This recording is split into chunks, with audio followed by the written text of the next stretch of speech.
আবারও স্বাগত জানাই অ্যাপ্লিকেন্টের আজকের ভিডিওটিতে। আজ আমরা কথা বলবো লজিক্যাল অপারেটর নিয়ে। আমরা জানি লজিক্যাল অপারেটরে তিন ধরনের লজিক্যাল অপারেটর আছে, এন্ড, অর, নট, এবং এগুলোর কম্বিনেশনে অনেকটা তৈরি করা যায়, আপনি তৈরি করতে পারেন। তো চলুন আমরা বেসিক থেকে শুরু করি। প্রথমে আমরা এন্ড দিয়ে শুরু করি। Print print 1 equals to 1 and কিভাবে দিতে হয়, এভাবে 1 equals to 1। এটা কি ট্রু? দেখি তো আমাদের কি आंसर আসে।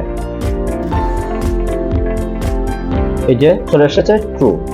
ঠিক আছে, এবার এন্ড মানে দুই পাশটাই সমান হতে হবে। যদি দুই পাশ সত্য হয় তখন আমাদের এখানে ট্রু আসবে, আর ওরে যে কোনো একটা সত্য হলে সেটা দেখাবে। ঠিক আছে, এবার আমরা এটাকে প্রিন্ট করে উল্টাভাবে, প্রিন্ট 1 equals to 1 or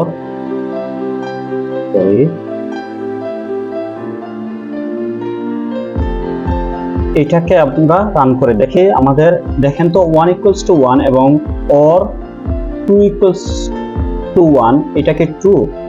এটা একটা সত্য, তাইলে আশা করি আমাদের উত্তর আসবে ট্রু। ঠিক আছে,